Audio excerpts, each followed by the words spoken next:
Donc le Learning Lab, terme anglais, en fait, correspond à une salle de pédagogie expérimentale. C'est juste un laboratoire dans lequel on teste des nouvelles méthodes pédagogiques.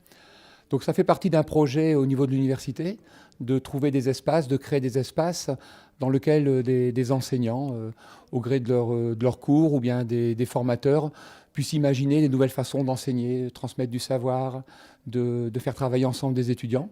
Et donc on a imaginé cette salle avec de la technologie, mais aussi avec des outils moins technologiques, le fait d'écrire sur les murs, d'utiliser des tableaux qui tournent par exemple. Et donc c'est le but de ce laboratoire, d'expérimenter des méthodes et de voir si on peut les appliquer un peu partout dans l'université.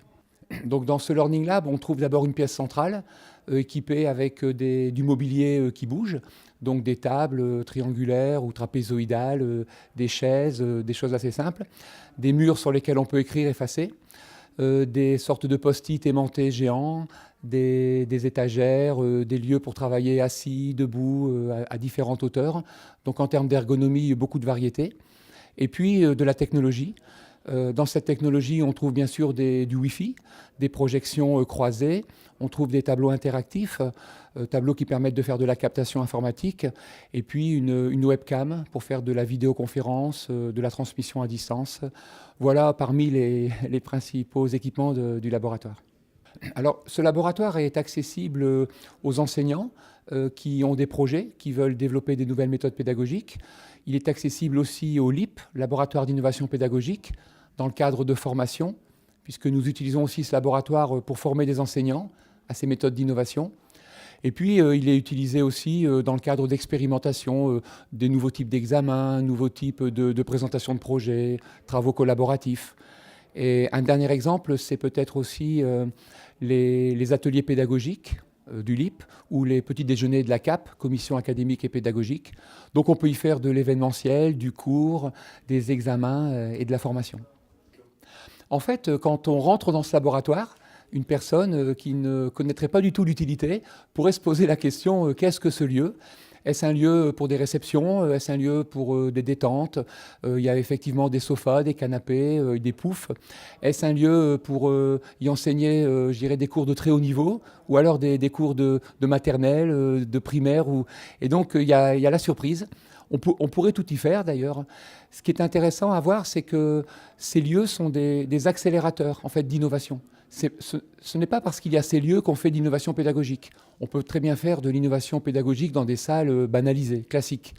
Mais ces lieux sont des accélérateurs, car quand on met les personnes dans des cadres différents, où on peut être un peu plus tranquille, se déplacer, ne pas rester assis sur une chaise, aligné, eh bien ça débloque aussi des types de comportements. Et peut-être que si ces lieux font penser parfois à des classes maternelles ou de primaire, c'est parce que dans ces enseignements, justement, on débloque beaucoup plus facilement les jeunes que dans des classes ou des amphis hyper bien structurés. Alors on se trouve dans ce que l'on appelle le Meeting Lab, qui est une salle qui est dédiée à l'expérimentation de relations de manière un peu innovante, puisqu'en fait, on est dans des salles qui vont pouvoir être reconfigurées et s'adapter à tous les besoins des personnes qui vont animer ces réunions. Alors, ce qu'il y a de plus, c'est que tous les mobiliers sont complètement modulables. Donc, on peut, par exemple, remettre les tables par îlot, puisque ce sont des trapèzes, de manière à pouvoir constituer des îlots autour desquels on va se réunir. Mais on a également la possibilité de les mettre en rang d'oignon. En fait, c'est l'animateur de la réunion qui choisit la disposition de son matériel.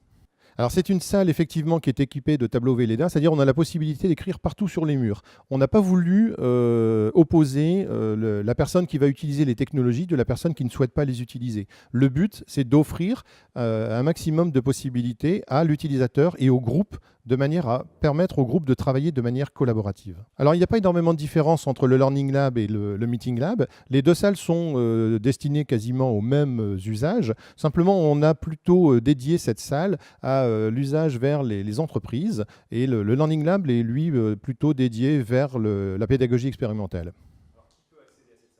Alors, tout le monde peut accéder à cette salle. Bien évidemment, notre cœur de métier, notre cible, ce sont nos enseignants, nos chercheurs, mais on ouvre également ces salles à nos partenaires, partenaires de l'université, également nos réunions institutionnelles, mais également nos entreprises avec lesquelles nous collaborons. C'est très, très interactif, c'est très facile à utiliser, c'est simplement du glisser-déposer, et on est capable, de manière non connectée au sens du fil, de pouvoir projeter de n'importe quel endroit vers n'importe quel endroit, et ce qui permet à tout à chacun d'assister à la projection de copies d'écran d'ordinateur.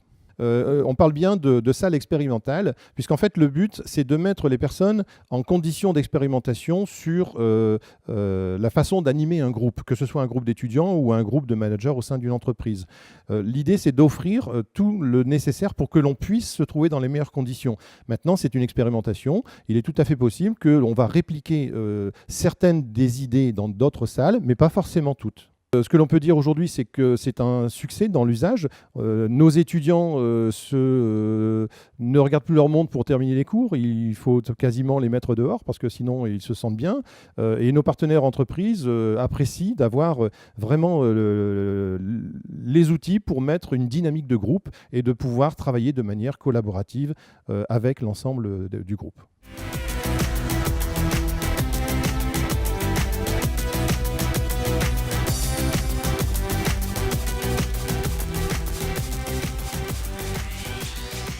Eh bien, nous sommes actuellement dans le studio TV du Media Lab. C'est constitué d'un studio de télé, d'un studio de radio, d'un desk. Donc 3 structures qui nous permettent de réaliser à la fois des émissions en plateau télé, émissions radio, et puis de faire de la post-production et du montage, ou de préparer des sujets en amont dans le desk, puisque le desk comprend une série d'ordinateurs.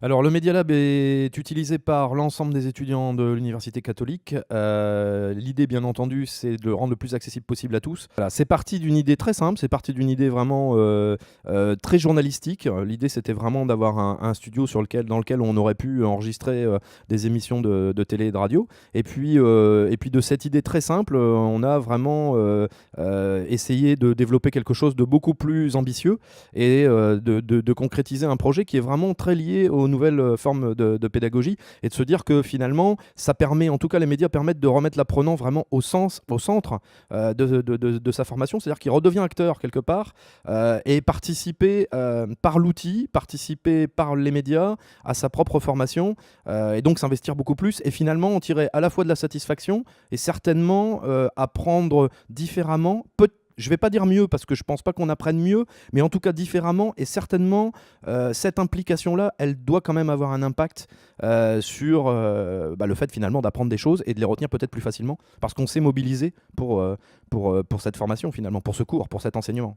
Alors dès l'origine, le projet s'appelait Projet Cross Media avant de s'appeler Media Lab, pour la raison très simple, c'est qu'on voulait vraiment être capable de croiser les médias, c'est-à-dire à la fois de produire par exemple une émission de télé, mais tout en réalisant une émission de radio, de retransmettre ça dans plusieurs amphis, de jouer sur l'interactivité importante des nouveaux médias, notamment Internet, c'est-à-dire de pouvoir recevoir des commentaires, des appels téléphoniques, de travailler sur la réception de SMS par exemple. Donc il fallait absolument qu'on ait une grande interactivité entre, d'un côté, les médias traditionnels, télévision, radio, et puis pour nous les réseaux sociaux, les nouveaux médias, l'Internet, etc.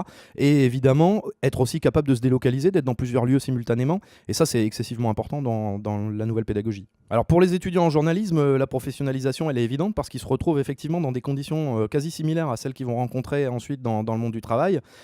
Évidemment, à quelques exceptions près, c'est-à-dire qu'en fait, on n'a pas forcément les mêmes outils techniques que ceux qu'ils vont rencontrer dans les entreprises dans lesquelles ils vont travailler, mais les techniques utilisées, le fonctionnement est rigoureusement le même. Ça veut dire qu'en fait, finalement, ils sont tout à fait préparés à leur futur métier, sans doute pas sur les mêmes outils, mais en tout cas préparés. C'est-à-dire qu'il leur suffira ensuite de s'adapter à des outils différents.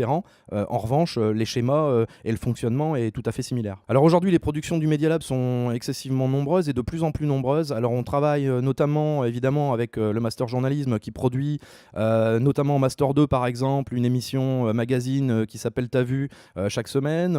La même chose avec les étudiants de M1, le Master Mag. Il y a des émissions qui sont produites avec les étudiants en espagnol. Une émission par exemple télévisuelle qui s'appelle Café Cultura, mais il y a aussi des émissions de radio en espagnol, en anglais. On a travaillé avec des étudiants d'Ecofi sur des rendus de mémoire au format radio ou télévisuel. Il y a des productions pour les entreprises. On a fait des films par exemple autour de la visite de la CCI qui est venue nous présenter Terre d'entrepreneurs. Il y a vraiment, c'est très très très, très diversifié, très varié, voilà, dans tous les domaines, dans toutes les disciplines. Il y a aussi des MOOC, effectivement. Il y a des MOOC, notamment la faculté de théologie qui a développé son projet Théorizon, donc qui est venu enregistrer en plateau ici toute une série d'émissions. On reçoit beaucoup d'invités. On a reçu Michel Denisot qui a été notre premier invité, puis on a reçu Frédéric Bedos, Clotilde Gourlet. On a reçu vraiment beaucoup d'invités, des journalistes, des gens de médias, d'anciens ministres, vraiment beaucoup de personnalités, des écrivains, etc. On peut recevoir effectivement beaucoup de personnalités ici, et c'est très intéressant pour les étudiants parce que ça leur permet, dans le cadre d'une masterclass, à la fois de travailler en amont sur ces personnalités, de les découvrir, de les présenter, de les interviewer, et puis de bénéficier aussi finalement des enseignements de ces personnes qui viennent quand même nous expliquer quel est leur métier, quelle est leur vie, qu'est-ce qu'ils font, comment ils le font, comment ils travaillent. Et je pense qu'il y a vraiment un intérêt tout particulier à comprendre justement ces personnes qui exercent dans des métiers très divers. Si vous souhaitez découvrir l'ensemble des réalisations du Media Lab, il vous suffit de vous rendre sur www.flsh.fr et de cliquer sur la rubrique Media Lab.